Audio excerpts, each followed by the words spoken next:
Yeah, well, I absolutely love the film, and your performance is spectacular. And my question would be, the first time you read the script, what were your thoughts on the character? Like, what were your first impressions? And then which scenes on the page really jumped out at you on that first read?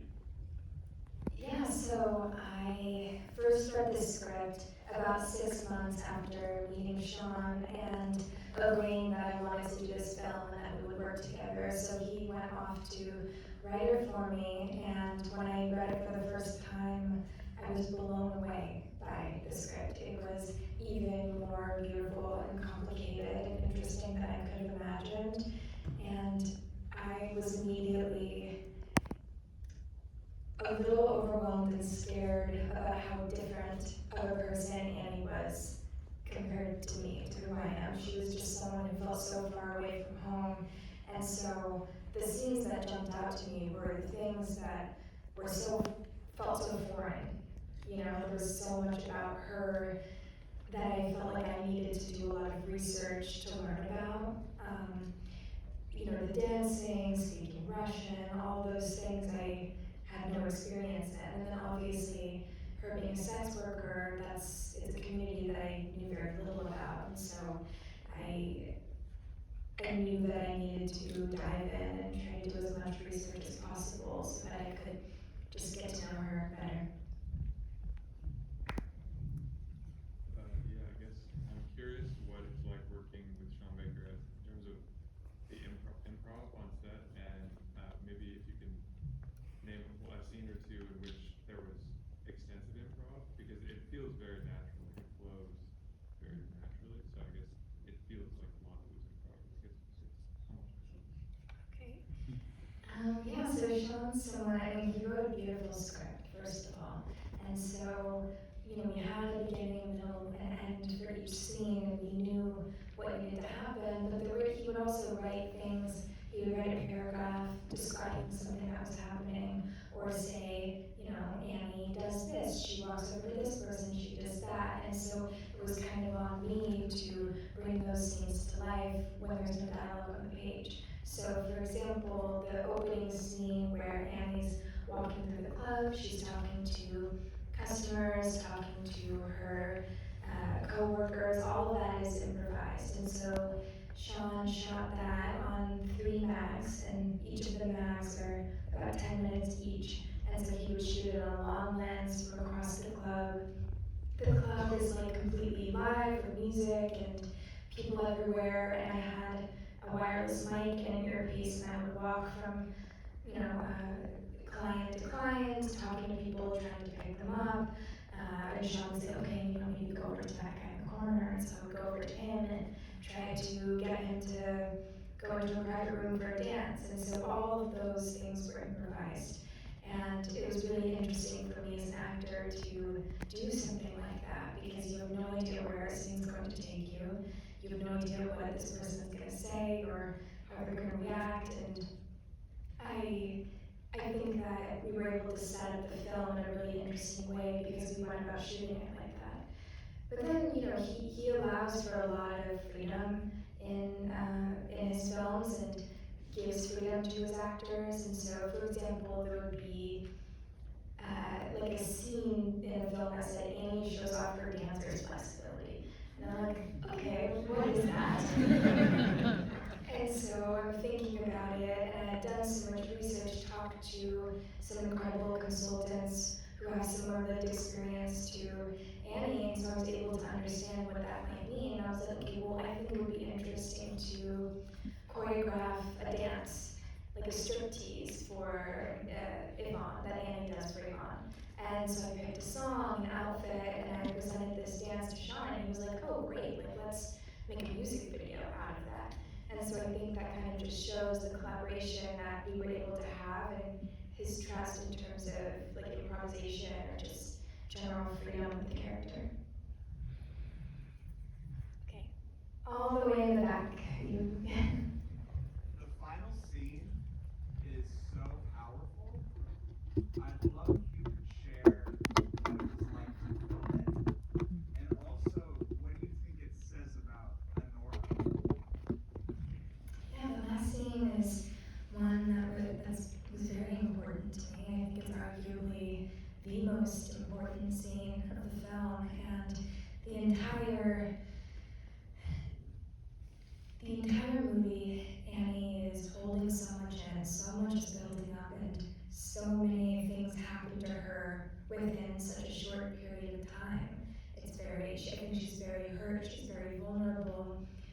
but she doesn't want to let anybody see it. She's constantly covering it up. You know, and only in those very private moments does she ever let that show behind her eyes. So I think for a character, it's so vulnerable to finally release some of those pent-up emotions, anger, sadness, all that betrayal that she had to essentially a stranger. But then also as an actress, it's very vulnerable as well to shoot a scene like that. And so we shot it a handful of times, and I think eventually we were able to get to a place where we felt that we did something interesting and that I hopefully, you know, did justice to that scene. I just really wanted to represent the character as she deserved to be represented in that particular scene. So I think that we got there.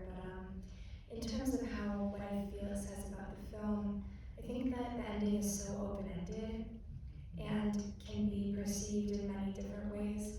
I've spoken to people who have given me their thoughts on it from like a very romantic perspective, all the way to something kind of like very cynical and nihilistic. And so I really think that it's more interesting to hear like an audience's perspective of how they feel about the last scene or what it means to them.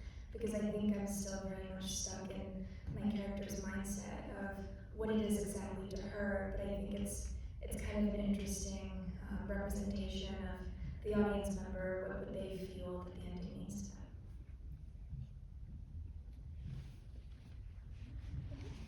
Well, first of all, you're gonna hear this a lot this season, but you were incredible. But the tone of this film is so funny, but then it goes full throttle. In other parts, sometimes mixing that together. When during the process from when you met Sean, did that click for you? Because I imagine that was so much of making this. The tone. Just the tone of like balancing the humor with the really like wacky, almost like Sappy-esque like chaos that's happening. When did that kind of tune in for you that that's the film that we're making? So I think early on I really understood Sean's sensibility and who he is as a director, his specific kind of dark sense of humor. I think we share that. And I've obviously seen all of his films, and before working with him, I loved Tangerine, which I think has kind of a similar pacing and tone to Anora in some ways. And so I think I understood what he was trying to do, but then obviously my character doesn't think any of these things are funny or ridiculous. It's very serious to her. Her life is being ripped away from her. But as the actor that's playing her, I'm aware that some of these situations are very absurd, you know, or almost slapstick in some ways. So I think it's just that self-awareness while also being completely dedicated to the scene and the intentions of the character. But I think that Sean is like the master of chaos, you know? In so many of his films, he's able to capture that in a really interesting way. And one of the things I love about him is how he's able to take a scene, like for example, the home invasion scenes, take something like that, which in a different film could have a very different ending for Annie, and turn it into something completely different. And I think it's very interesting and surprising for an audience to go on that particular journey. Just a quick bonus question. Like that scene in particular, I was cracking up so much, and like you being in character while that's all going on. Were you ever laughing on set? Like, were you ever like, okay, this is like they're hilarious, or like, were you totally locked in? Like, I'm just wondering because I thought it was so funny. Well, I think for the home invasion sequence, I was pretty like locked into those scenes. They were very difficult to shoot. I did all my own stunts, and so it wasn't fun to me really.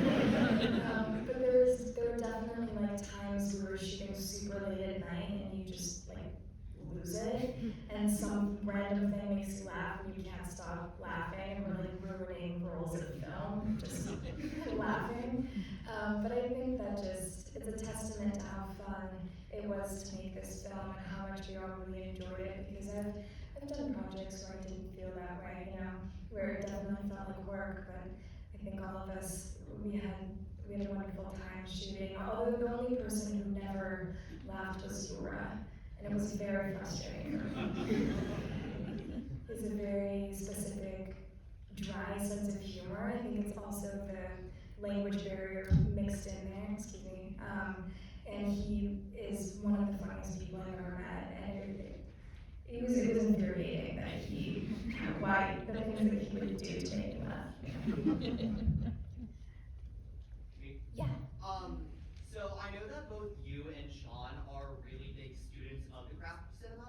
I was just wondering if there was anything in particular for both you finding Annie as a character, but also you and Sean collaborating on this movie. Is there anything in particular that you took as big inspiration, or just any part of the process?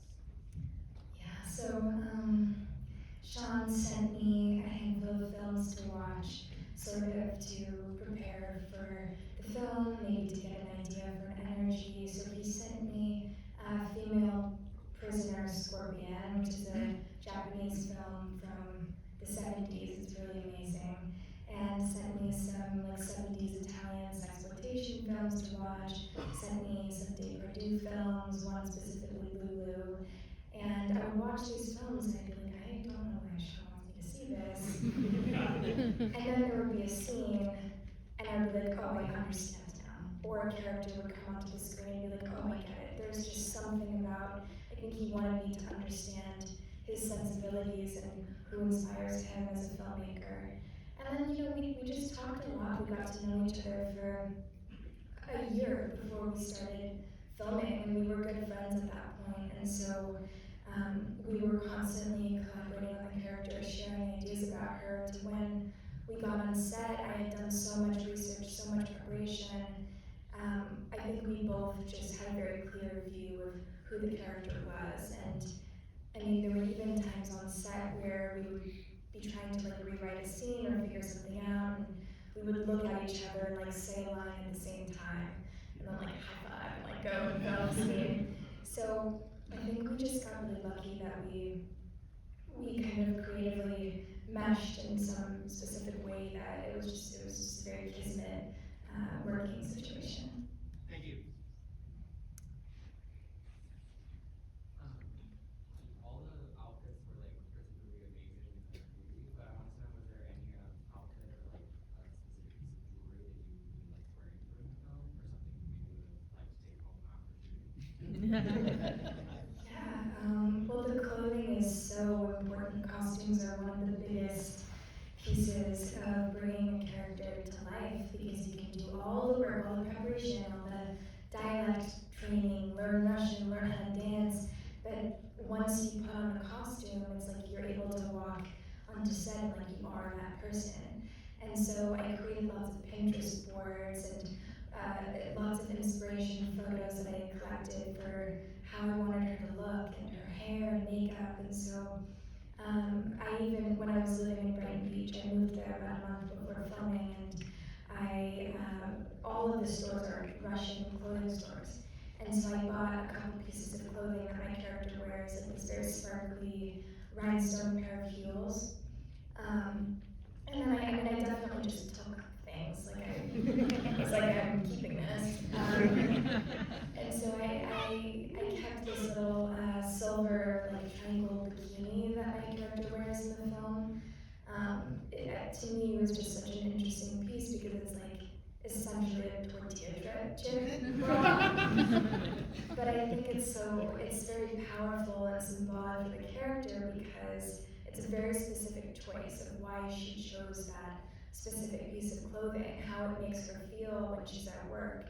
And so I kept that. And then I also think the coat, which they would never let me keep, I think that's probably going to go, I don't know, to the academy maybe one day, or hopefully something like that. But to me, that coat it's very symbolic as well, because to her, that coat, it represents so much. It represents wealth. Like when she sees that coat, that's like the epitome of someone who has made it in life. And she's walking down the street in this coat, but it's kind of ironic because you'd never see a wealthy person walking down the streets of Manhattan wearing a real coat, a fur coat like that. It's just, people don't really do that, but to her in her head, like that is, she's made it, like that's her dream life. And so to me, it's interesting, even she's kind of cosplaying being this wealthy person, even though she's like newly married and she has this dream life, she still doesn't quite fit in, and she never really will. She's sort of looking in from the outside, and so to me that coat is so symbolic and such an interesting choice for the character. I was just wondering if any of the life of beautiful Mikey Madison, if any of the themes of Anora, if any of your life experiences helped you comprehend the character of Anora, because at the end she made me cry, and I wasn't expecting that, but it was just so powerful, that last scene.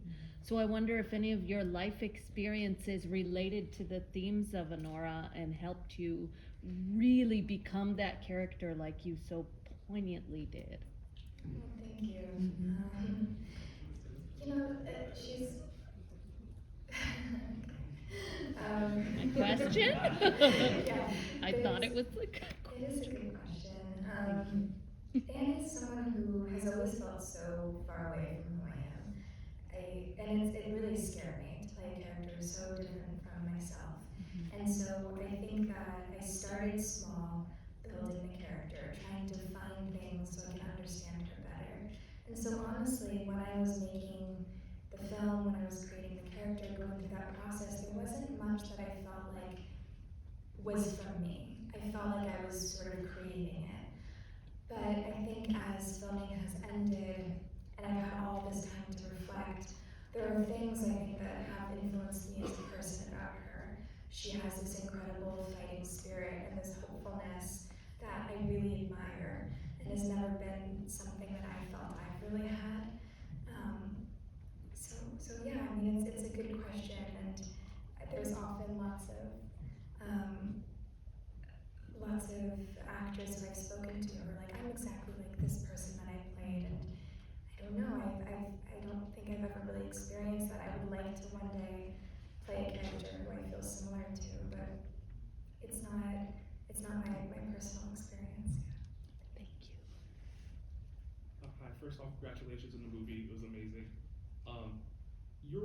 Yura and you guys' scenes steal the show throughout the movie, in my opinion. So I just want to hear how did you guys like talk about how to approach it, or if Sean gave you guys an idea of how to approach your characters? On the comedic and dramatic level, you guys had amazing chemistry. Thank you. How amazing is Yura, who plays Igor? He's an incredible actor. Yeah, Yura is someone who has just a very deep understanding of character, and I think that there's a lot about his work that he kind of just goes about, and it's very unsaid. He doesn't really talk about it, but he's a very immersive actor in the way that he works, which is something that I haven't really experienced before. He comes from this very strict Stanislavski Russian theater school training, and I've never worked with anyone who is like an actual method actor. I think that there are versions of method acting in Hollywood that people say is method acting, but it's like not actually like Stanislavski. Or now I've learned that now, but he wore his costume every single day. I never saw him not in that costume. And so I think that inherently it immersed us into the film in a way that was very generous, actually, towards, me as his co-star. He was always looking out for me. Like, I'd always look and he would be looking at me. And it was like, it's interesting. I feel like he always just has my back. Like, he's always protecting me. He would take care of me. I twisted my ankle shooting a fight scene, and I broke off my nail, and he was wrapping my ankle at night and gluing on my actual nail with medical glue every morning and night. He carried that little bottle of glue around with him. And so I think that the way that he approached the character, it's impossible for us to not have some kind of a connection, because he's such a generous person and actor. It was interesting, and we got to know each other slowly over time, which was definitely a specific choice on his part. Now that I have hindsight to think about it, but yeah, he's just a very lovable, like attractive person in so many ways. Like people are just drawn to him, and so it was easy to have some kind of rapport and chemistry. He's also, like I said before, so hilarious, so intelligent, and brought his character to life in a very specific, unique way that I never could have imagined. And so instinctively, I'm just kind of drawn to him as a person. Do we have time for? Okay, one more question. Yeah, sure. Me? Oh. Bouncing off the question about the intensity, because you did such an amazing job, I was wondering, can you recall or just share maybe a really fun time or fun day or fun thing on set? Just like some kind of, a good memory. Okay, sure. There's, so many, but there would be scenes that I think were kind of a bit more hybrid filmmaking, more guerrilla style, where Sean would send me, Yura, Vache, and Karren, the three men, into locations with a camera, and nobody, like we would go into restaurants, into pool halls, and nobody knew that we were filming a movie. And so we would walk into these locations, walk up to people and show them a photo of Yvonne, this photo, ridiculous photo of him in a bathtub, and be like, have you seen this guy? And it was, it's a once in a lifetime experience to do something like that, but when you're filming, you have no idea what is going to happen. And so we went and we shot in a pool hall, and it was a pretty crazy scene, and we left, and Sean was like, okay, sorry, you guys just go back in one more time. I need to like pick something up, and we were like, go back, we just go in again. And so we went back in and asking the same people, have you seen this guy? And people were like, you showed me that one photo. Like, why haven't I seen it before? And so there were times where I felt like we were making Borat or something.